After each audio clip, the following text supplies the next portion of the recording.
الحمد لله رب العالمين والعاقبة للمتقين ولا عدوان إلا على الظالمين وأشهد أن لا إله إلا الله وحده لا شريك له ولي الصالحين وأشهد أن محمدا عبده ورسوله وصفيه من خلقه وخليله سيد الأولين والآخرين اللهم صل عليه وعلى آله وصحبه ومن اتبعهم بإحسان إلى يوم الدين أما بعد. أحباب الكرام, aujourd'hui on a rendez-vous avec un thème qui est l'éducation des enfants. L'éducation des enfants. Allah tabaraka wa ta'ala a dit dans Sourate Al-Kahf Al-mal wal-banoun zinatul hayatid dunya. Allah ta'ala il a dit les biens et les enfants sont l'ornement de la vie de ce monde. Les biens et les enfants sont l'ornement de la vie de ce monde. Et ne connaît la valeur des enfants que celui qui en a été privé. Et je demande à Allah tabaraka wa ta'ala d'accorder des enfants pieux à toute personne qui n'en a pas eu jusque-là. Celui qui n'a pas eu d'enfant, qui n'en a jamais eu, et qui a fait les causes, et qui est parti consulter des médecins, cette personne-là, et quand je dis cette personne-là, je parle surtout de qui? Des femmes. Ces femmes-là, leur plus grand rêve, c'est de tomber enceinte, d'avoir un enfant et de le voir grandir. Ne serait-ce qu'un seul enfant. Et Allah tabaraka wa ta'ala, il nous rappelle dans le Coran que les enfants sont une hiba, un don, un cadeau de sa part, Jalla fi'ula. Allah tabaraka wa ta'ala, il dit Lillahi mulku as-samawati wal ard, yakhluqu ma yasha, yahabu liman yasha, inatha wa yahabu liman yasha ad-dhukur. À Allah appartient la royauté des cieux et de la terre. Il crée ce qu'il veut, il fait don. Regardez bien, les enfants sont donc un don. Il fait don de filles à qui il veut. Et il fait don de garçons à qui il veut. Ou bien il donne à la fois garçons et filles. Et il rend stérile qui il veut. Il est certes omniscient et omnipotent. Donc Allah tabaraka wa ta'ala est omniscient, omnipotent. Il est alim, il est qadir. N'est-ce pas? Il est qadir ala kulli shay. Toute personne qui n'a toujours pas d'enfant jusque-là, patientez, placez votre confiance en Allah subhanahu wa ta'ala et sachez une chose. Et gardez-le bien en tête. C'est qu'Allah il est hakim, il est sage. Également, il est alim, il connaît ta situation. Et il est qadir ala kulli shay, il est capable de toutes choses. Si tu as en tête qu'il est sage, c'est-à-dire qu'il sait quand il faut donner et quand il faut priver. Si tu sais qu'Allah a la connaissance parfaite de toutes choses et qu'il est capable de tout, sois serein et patient. Allah Ta'ala t'accordera bi'idhnillah cet enfant quand il le faudra. Bi'idhnillah. Et comme on a dit, les enfants sont un don d'Allah. Et quand Allah il nous donne des cadeaux, ben qu'est-ce qu'on fait? On est reconnaissant. N'est-ce pas? On est reconnaissant.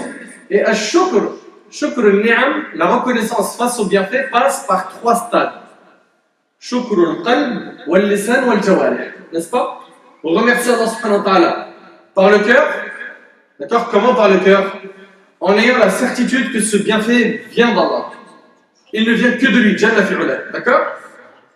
Allah tabaraka wa ta'ala, il nous dit Alam ta'u anna Allah sakhkhara lakum ma fi as-samawati wa ma fi al-ard wa asbagha alaykum ni'amahu zahiratan wa batinah. Ne voyez-vous pas qu'Allah vous a assujetti ce qui est dans les cieux et sur la terre et il vous a comblé de ses bienfaits apparents et cachés. Il nous a comblé de bienfaits. Jalla fi'ula, n'est-ce pas? Donc quand on a un bienfait, on remercie Allah déjà par le cœur, en reconnaissant que ce bienfait il provient de lui. Deuxièmement, par la langue, en disant en abondance Alhamdulillah.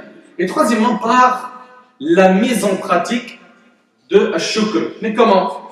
Comment ici, on peut remercier Allah pour le bienfait des enfants de manière pratique? C'est en leur donnant une bonne éducation. C'est en leur donnant une bonne éducation. Et comme vous le savez, le prophète sallallahu alayhi wa sallam nous a dit Kullukum ra'in wa kullukum mas'ulun 'an ra'iyatihi. Dans le hadith d'Ibn Omar qui est rapporté par Bukhari Muslim, le prophète sallallahu alayhi wa sallam a dit vous êtes tous des bergers, vous êtes tous responsables de l'objet de votre garde. Et prenez donc garde, cher papa, ainsi que vous, chère maman, de ne pas faire en sorte que le jour du jugement, vos enfants soient vos adversaires. Comment mon enfant peut être mon adversaire? J'ai délaissé mes responsabilités face à mes enfants.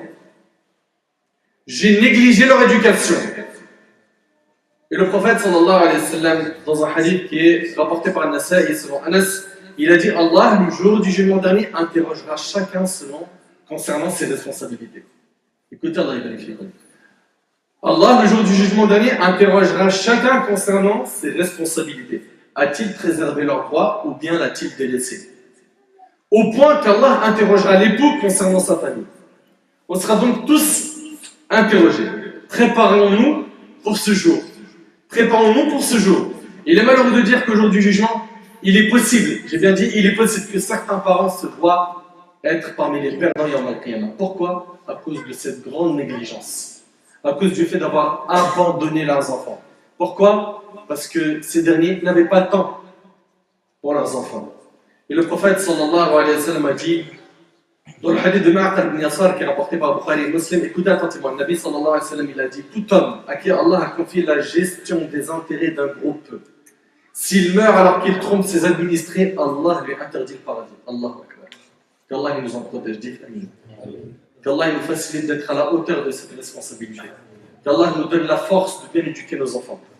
Qu'Allah subhanahu wa ta'ala fasse que ce soit un souci que l'on vit avec jusqu'à rencontrer notre Seigneur subhanahu wa ta'ala. Toi qui as négligé ce que tu as de plus cher, à savoir tes enfants. Toi qui négliges ce grand capital que tu possèdes. Toi qui ne leur apprends rien d'utile, ni des sciences de dunya, ni des sciences de din. Tu es en train de tromper, de trahir tes enfants. Et comment peux-tu trahir les êtres qui te sont le plus chers? Malheureusement, beaucoup de parents négligent leurs enfants sous prétexte qu'ils sont occupés au travail. Et ils ne savent rien au sujet de leurs enfants. Où est-ce qu'il est? Qui il fréquente? Qu'est-ce qu'il écoute? À quoi il pense? Qu'est-ce qu'il apprend? Qu'est-ce qu'il voit? Ils n'en savent rien. Et l'enfant mesquin se retrouve perdu. Et se retrouve perdu où? Dans al-shahawat wa dhunub wal ma'asi. Il se retrouve perdu, abandonné dans les passions illicites. Pourquoi? Il n'y a plus d'éducateur au-dessus de lui.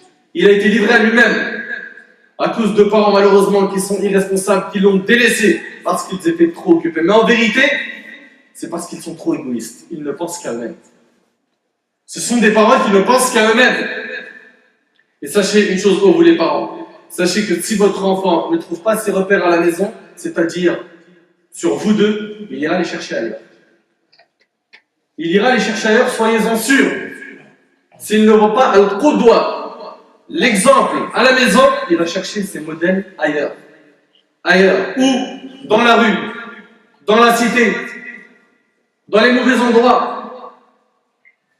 Certaines mamans, malheureusement, j'ai bien dit certaines pour ne pas généraliser, leur seul souci, c'est le shopping, les achats, le centre commercial, la mode, les réseaux sociaux, WhatsApp, Snapchat, Instagram. Elle vit dans une bulle. Et son enfant, quand il fait un peu de bruit, oh, t'es bruyant, tiens, prends la tablette, regarde des dessins animés. On ne veut pas confronter les problèmes, non? N'éduquons nos enfants correctement. Non, on s'en débarrasse. Prends le téléphone, joue. Ça y est, t'as bien regardé des dessins animés, va te brosser les dents, va dormir. Il a prié, il a pas prié, c'est pas grave. Même les devoirs à l'école, malheureusement, il n'y a pas de surveillance. On ne sait même pas comment il se comporte notre enfant à l'école. Des fois, ils ont un choc, ils sont convoqués par la directrice ou le directeur, et on leur dit quoi? Ton enfant, c'est un grand voyou. C'est un bandit. Et le père et la mère, ils sont choqués. Et qu'est-ce qu'ils font malheureusement? Et ça me fend le cœur, wallah, et ça me fait mal au cœur. C'est que l'enfant, il a 15-16 ans, on le ramène à l'école, chez le prof, le mu'allim, on lui dit s'il te plaît, j'arrive plus avec lui, essaye. Mais t'étais où avant? Tu t'es réveillé quand il a 15 ans? Tu étais où avant? Non, mais je voulais qu'il profite de son enfance. Qui t'a dit qu'on ne veut pas qu'il profite de son enfance? Qui profite, mais avec un équilibre. Nourrit son corps et son âme. Nourrit les deux. Ne nous voilons pas la face. Affrontons plutôt la réalité, soyons objectifs. Il serait injuste de toujours remettre la faute sur les autres. Toujours c'est à cause des autres, c'est pas à cause de moi. C'est à cause du système, c'est à cause de l'école, c'est à cause. Et toi, dans tout ça, t'es où? C'est à cause de tout le monde sauf toi. Chacun d'entre nous doit ressentir une part de responsabilité envers la communauté, et en particulier envers les enfants. Combien d'entre eux, malheureusement, sont tombés dans l'alcool, n'est-ce pas? La drogue. Malheureusement, beaucoup de nos enfants, ceux qui tiennent les barreaux derrière les prisons, malheureusement. N'est-ce pas? Leur mère qui pleure au parloir. C'est qui? C'est un Mohammed, c'est un Abdullah. Imaginez que les compagnons radiyallahu anhum seraient parmi nous. Serions-nous fiers de montrer nos enfants? On dit Abu Bakr radiyallahu anhu, on lui dit Ya Abu Bakr, regarde mon fils. Allez, parle mon fils. Et Abu Bakr lui dit qu'est-ce que tu connais? Il dit je connais tel genre de foot, tel chanteur, telle émission, tel clip, telle chaîne, Netflix, Gulli. Et après, tu connais quoi d'autre? Le Coran, le Sunna, le Sunan. Qu'est-ce que tu connais du dîn d'Allah? Vous imaginez un petit peu? Ça déchire le cœur. Ça déchire le cœur aujourd'hui de voir à quel point on a délaissé cette responsabilité. On l'a délaissée. Après, les parents qui ont fait les efforts, qui ont fait le nécessaire et qui ne voient pas de résultat, sache qu'Allah Ta'ala ne te jugera pas sur le résultat, mais il te jugera sur le travail. As-tu fourni le travail nécessaire pour qu'il soit sur la bonne voie ou pas? Nuh alayhi salam, son fils, il est mort sans avoir cru en Allah subhanahu wa ta'ala, n'est-ce pas? Est-ce que Nuh alayhi salam, il n'a pas fait son travail? Il a fait son travail, n'est-ce pas? Donc, retiens, Allah ne te juge pas sur le résultat. C'est Allah Ta'ala qui guide les cœurs. Mais toi, tu dois œuvrer, tu dois faire les causes pour que ton enfant soit un modèle. Il soit béni là où il se trouve. Allah Ta'ala nous a dit dans Sourate Al-Tahrim, Sourate 66, verset 6, Ya ayyuhalladhina amanu qu anfusakum wa ahlikum nara. Ô vous qui avez cru, préservez vos personnes et vos familles d'un feu dont le combustible sera les gens et les pierres, surveillés par des anges rudes, durs, ne désobéissant jamais à Allah en ce qu'il leur commande et faisant strictement ce qu'on leur ordonne. Ali ibn Abi Talib radiyallahu anhu, en commentant ce verset, a dit « Apprenez à vos enfants et éduquez-les par les moyens qui les protégeront du châtiment d'Allah subhanahu wa ta'ala. » Tout être humain a besoin de nourrir son corps, n'est-ce pas? N'oubliez jamais que dans votre corps il y a une âme. Et cette âme a besoin de nourriture. Elle a besoin de Qala Allah, Qala Rasulullah. Elle a besoin du livre d'Allah. Elle a besoin de le lire, de le méditer, de poser ses yeux dessus, de l'écouter, de le mettre en pratique. À présent, très rapidement, sachant qu'il y a encore des intervenants derrière moi, très rapidement, voyons un certain nombre de points, un certain nombre de principes tirés du Coran, de la Sunna et des paroles de nos savants, afin d'apprendre comment éduquer nos enfants et qu'ils soient des modèles. Alors, premièrement, et je m'adresse là bien sûr aux parents, pour éduquer ton enfant, numéro 1, il faut ad-du'a. Ad-du'a que tu invoques Allah subhanahu wa ta'ala. C'est la première des choses. C'est que tu demandes à Allah tabaraka wa ta'ala qu'il guide ton enfant. On dit toute la journée, Iyyaka na'budu wa iyyaka nasta'in, n'est-ce pas? C'est toi seul que nous adorons, c'est toi seul dont nous implorons secours. Et bien il va falloir que tu demandes, mon frère ainsi que ton ma soeur, le secours et l'aide d'Allah pour l'éducation de tes enfants. Surtout de nos jours. Surtout de nos jours où ça va trop vite, n'est-ce pas? C'est ce qu'on entend tout le temps aujourd'hui. On dit les enfants d'aujourd'hui sont speed. C'est vrai ou pas? Nous, quand on a grandi, il n'y avait pas Internet. Le téléphone portable, le premier, c'était un truc comme ça, c'était une matraque. Il était grand, il n'y avait même pas Internet. Vous vous rappelez ou pas? On l'a eu au lycée. Certains, ils étaient à la fac. Aujourd'hui, les enfants, ils n'imaginent pas que nous, on a connu une époque sans Internet, sans YouTube, sans Google. Et ils savent manier les réseaux sociaux, les smartphones, les tablettes, dès leur jeune âge. Le petit, il a 2 ans, il sait déjà faire ça. Ça, prendre une photo, il sait tout faire. C'est vrai ou pas? Ça va très vite. Et c'est pour ça, il faut toujours rechercher le secours et l'aide auprès d'Allah. Ya Rab, cette affaire, elle est grande, elle me dépasse, mais tu es capable de tout. Parlez avec Allah, plaignez-vous à Allah, demandez-lui son assistance. D'accord? Et bien sûr, quand on fait dua, on demande à Allah qui guide nos enfants, mais attention, toujours avec l'ikhlas, avec la sincérité. Pourquoi? Parce que l'objectif, c'est pas que mon enfant soit pieux pour que je dise aux gens, t'as vu quand même, j'ai réussi ou pas? J'assure ou j'assure pas? À vous, je cartonne. Hein? Allez, blague, merci. Je prends l'enfant comme ça pour me vanter. Attention, il faut toujours ça. Il faut toujours quoi? Qu'il y ait l'ikhlas, la sincérité. On n'éduque pas nos enfants pour que les gens disent de nous. Non, non, non. C'est pour qu'il y ait un qiyamah, quand on rencontre Allah, on est content de la récompense qui va nous attribuer pour ces sacrifices. Également, je ne vais pas trop m'attarder sur tous ces points car il y en a beaucoup. Leur enseigner très rapidement la langue arabe et les lier et les attacher à la langue arabe. Vous remarquez une chose, les Portugais parlent à leurs enfants en portugais, les Indiens en indien, les Turcs en turc, etc. Nous, il y a un problème. Il y a un problème. Pourquoi? Parce que c'est chouma. Ils vont dire je suis un blédard. C'est la langue du Coran. C'est la langue que le Nabi sallam, que le prophète sallam a utilisée. Allah tabarak wa ta'ala dit Inna anzalnahu Qur'anan arabiyya la'allakum ta'qilun. Nous avons fait descendre un Coran en langue arabe afin que vous raisonniez en langue arabe.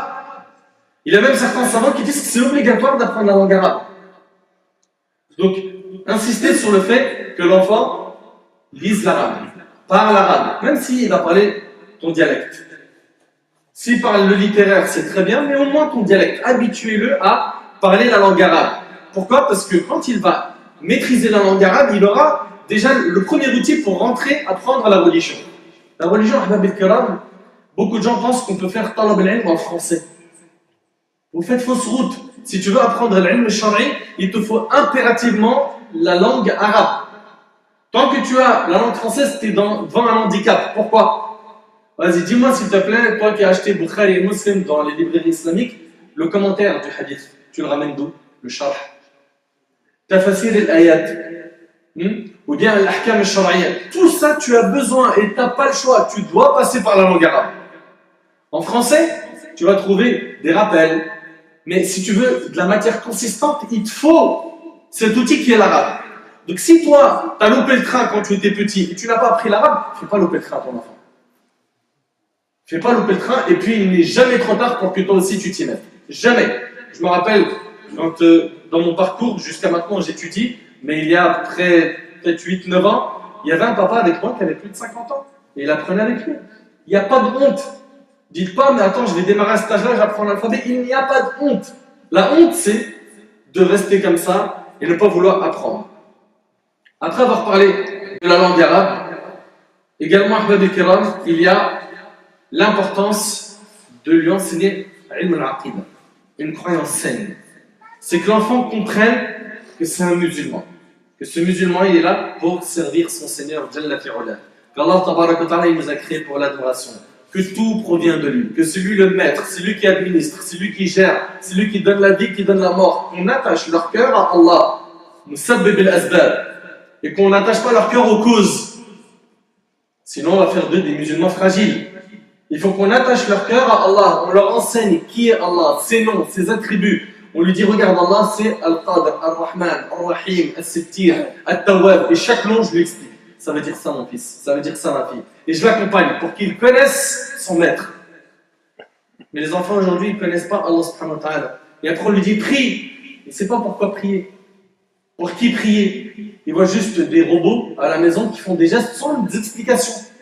Donc il faut des explications. Une croyance saine. Lui dire aussi de faire très attention à ne pas adorer autre qu'Allah. Lui parler de la notion du shirk. D'accord? Que ce soit shirk akbar ou shirk asghar. Comme al-riya. De lui parler de l'importance d'observer les commandements d'Allah. Comme le prophète sallallahu alayhi wa sallam il a fait. Comme le prophète sallallahu alayhi wa sallam a fait avec qui? Avec Abdullah ibn Abbas. Quand tu vas dire ihfadillah yahfazk. N'est-ce pas? Il était enfant et il lui enseigne. Et il prend du temps pour lui enseigner. Sallallahu alayhi wa sallam. D'accord? Donc leur apprendre la religion. Leur apprendre les 5 piliers de l'islam. Arkan al-Iman, les piliers de la foi. Leur apprendre les ad'iyah, les sunan. Dire ça quand tu te réveilles, quand tu mets un vêtement neuf, quand tu sors de chez toi, quand tu fais ceci, quand tu as un souci, etc., etc. Il faut que l'enfant il grandisse dans un bain de dîme. Et pour que l'enfant mette en pratique ça de manière efficace, ben, il faut qu'il voit des exemples, des modèles à la maison. Si moi je lui dis prie toute la journée, je prie jamais, je ne suis pas crédible. Si moi je lui dis mon fils, ouvre le Coran, je l'ouvre jamais, je ne suis pas crédible. Il faut qu'il voit de ses yeux des modèles, des exemples. Que je dis, mais je fais. Je dis, mais je fais. La prière, très rapidement. L'inciter à faire la prière à partir de l'âge de 7 ans, comme dans le hadith, petit à petit. et je le félicite, je lui ramène un petit cadeau, je le motive, d'accord? Je lui fais aimer ça, je lui dis Masha'Allah, ok? Et puis petit à petit comme ça, je prends sa main et je l'accompagne. Et à chaque fois, en le félicitant, lui, il a envie de faire quoi finalement? Envie de plaire à papa et maman, n'est-ce pas? Et puis je l'accompagne. Tu viens, on va faire la prière. Si un jour il veut pas, il est petit, mais riche. Bel hikmah, doucement, avec sagesse, on essaye de lui faire aimer la salat. D'accord? Et donc je vais lui expliquer la salat, c'est un lien avec Allah subhanahu wa ta'ala, je dialogue avec Allah, le moment où je suis le plus proche d'Allah c'est quand je suis prosterné, ma récompense en faisant la prière c'est ça, c'est comme s'il y avait un fleuve dans lequel je me lavais 5 fois par jour, et voilà, je lui résume les choses petit à petit. D'accord? L'imam Ahmed rahimahullah, il disait, ma mère m'a appris le Coran alors que j'avais 10 ans. Elle me réveillait longtemps avant le fajr. Écoutez bien, elle me réveillait longtemps avant le fajr, réchauffer de l'eau pour faire les ablutions, et je prie avec elle ce qu'Allah a voulu qu'on prie ensemble. Ensuite, elle m'emmenait à la mosquée pour Salat al-Fajr en pleine nuit, alors qu'il faisait froid à Bagdad. Et la mosquée se trouvait loin, et elle m'attendait jusqu'au zénith, jusqu'à Zawal, subhanallah, pour que j'apprenne la science chez les savants dans cette mosquée. Et lorsque j'ai atteint l'âge de 16 ans, elle me préparait des bagages, puis elle m'a dit, pars en voyage pour apprendre le hadith, car l'apprentissage du hadith équivaut à une immigration dans le sentier d'Allah. Elle a fait une invocation, elle a dit Astaudi'aka Allah alladhi la tudi'u wada'ahu. Et elle lui a inculqué l'importance de la religion. Il est donc parti à la Mecque, Médine, Sana'a, il a rencontré des savants à son époque jusqu'à ce qu'il est devenu lui-même un imam. Il n'est pas le seul, l'imam Shafi'i rahimahullah. L'imam Shafi'i qui était une pointure en ilm. L'imam Abu Hanifa rahimahullah. À l'époque d'ailleurs, quand les écoles ont apparu, on avait l'école du Hijaz et l'école d'Irak. Il y avait Abu Hanifa ici, et de l'autre côté, il y avait l'imam Malik, rahimahullah al-Jami'a. Enfin, voilà, ils ont valorisé le dîn d'Allah subhanahu wa ta'ala dans leur vie. Et Allah tabaraka wa ta'ala les a utilisés et les a honorés. Bien sûr, tu n'oublieras pas de te concentrer sur quoi? L'apprentissage du livre d'Allah, pour toi et pour ton enfant. D'accord? Le prophète il a dit, le meilleur d'entre vous est celui qui a appris le Coran et l'a enseigné aux autres, rapporté par Bukhari, rahimahullah, selon Uthman, radiallahu anhu. D'accord? Également, après avoir parlé du Coran, bien sûr, comme je vous ai dit, mon temps ne me permet pas de donner le droit à chaque point, c'est pour ça que j'essaie de survoler. Lui apprendre la sunna du prophète sallallahu alayhi wa sallam. Lui apprendre qui était le Nabi sallallahu alayhi wa sallam. L'enfant, il connaît Spider-Man, Superman, il connaît tout ce qu'il y a à la télé, mais il ne connaît pas la Bi'as, il ne connaît pas sa date de naissance. Il ne sait pas c'est qui Amina, il ne sait pas c'est qui Halim al-Sa'adiyya, il ne sait pas c'est qui Waraq ibn Nawfal. Dans la Sira, il ne connaît rien. Il ne connaît pas Saad ibn Mu'ad, il ne connaît pas Uthman ibn Affan, il ne connaît pas de nom. Il ne sait pas c'est quoi Badr, il ne sait pas c'est quoi Uhud, al-Khandaq, il ne connaît pas Khaybar. Parle avec ton enfant, prends-le petit à petit et enseigne-lui la biographie du prophète sallallahu alayhi wa sallam. Également, les noms des compagnons.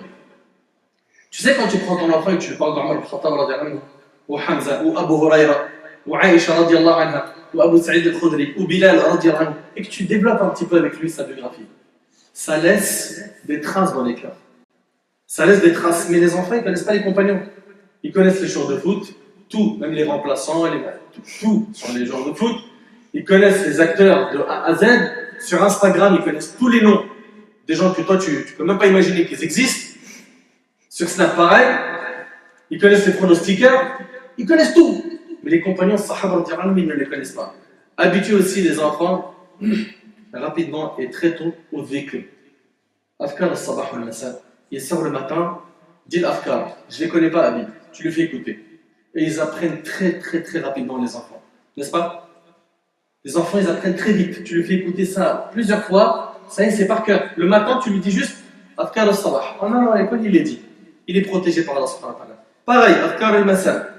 De s'habituer à toujours évoquer Allah subhanahu wa ta'ala. On lui enseigne également les bons comportements, al-adab, adab al-akli, adab al-ta'am. Le bon comportement quand on mange, je mange avec la main droite, de ce qui est devant moi, je dis bismillah, etc. Le bon comportement quand je bois, quand je m'habille, quand je dors, si jamais j'ai un beau rêve, qu'est-ce que je dois dire, qu'est-ce que je dois faire, si je vois un cauchemar, il faut lui enseigner les adab. Adab al-isti'zan, la demande de permission. Il faut que le petit, tu le nourrisses de quoi? De la sunna de Nabi sallallahu alayhi wa sallam. Et aussi, et ça c'est très important, le bon comportement. Le bon comportement, il faut que tu enseignes à ton enfant c'est quoi l'akhlaq at-tayyib al-hasana fi dinillah. C'est quoi le bon comportement en islam? Et donc tu vas te concentrer sur cela. sur la bonté, sur le respect d'autrui, le respect des adultes, ne pas parler fort, demander la permission. Il faut que tu insistes sur le bon comportement. D'accord? Ne pas habituer son enfant à être un capricieux, insatisfait, en lui donnant absolument tout jusqu'à en faire des pourris gâtés. Non. Également, leur éviter par tous les moyens ce qui peut corrompre leur comportement. Ce qui peut corrompre leur comportement. Donc pour ça, quand même avoir une bonne vigilance sur ce qu'ils regardent. Que ce soit sur Internet, à la télé, les réseaux sociaux, etc. Aussi que les parents évitent de se disputer devant les enfants. Ne pas exagérer dans le fait de toujours mettre l'enfant fautif. Apprendre à avoir de la rahma avec l'enfant. De temps en temps, je ferme l'œil, je fais comme si de rien n'était. Je dialogue beaucoup avec mon enfant, même si ça me fatigue. Je demande à Allah et je dialogue énormément. Le dialogue, il a été délaissé dans beaucoup de familles. Dès qu'on craque, on dit allez, vas-y, c'est bon, vas-y, à 18 ans, de toute façon, je t'ouvre la porte et j'ai plus rien à faire avec toi. Et ça, je l'ai déjà entendu de mes oreilles, malheureusement. Ne pas exagérer dans les éloges. Ne pas le critiquer tout le temps et ne pas aller dans l'autre extrême. C'est toute la journée, je lui fais des éloges, il est irréprochable, c'est un ange. Faire attention à ce point. Aussi que vous vous asseyez en tant que père et mère avec vos enfants et que vous discutez. Quand ils s'assoient à la maison ensemble, chacun il a un écran.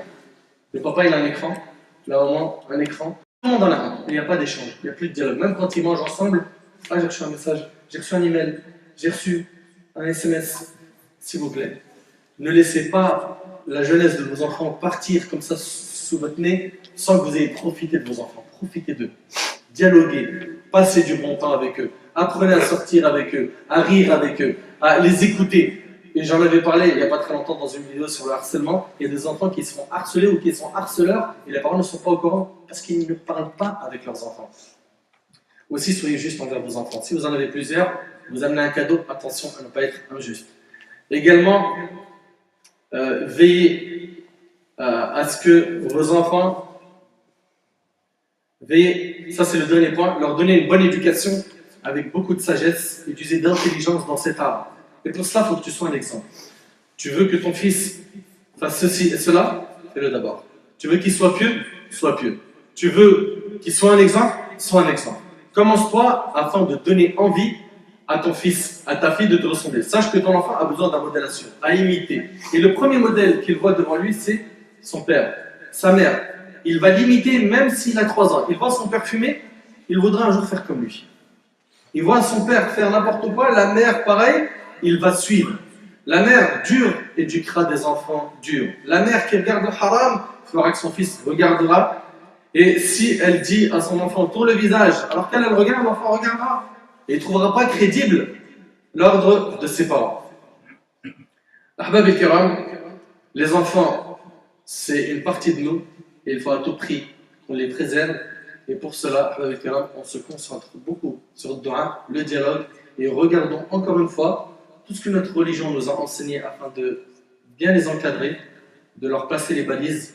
Qu'Allah tabarak wa ta'ala protège nos enfants, qu'Allah tabarak wa ta'ala nous accorde la force, l'énergie nécessaire pour pouvoir bien les éduquer. Allah subhanahu wa ta'ala يتقبل منا ومنكم صالح الأعمال. هذا ما أعلم والله عز وجل أعلى وأعلم. سبحانك اللهم وبحمدك أشهد أن لا إله إلا أنت أستغفرك وأتوب إليك. بارك الله فيك.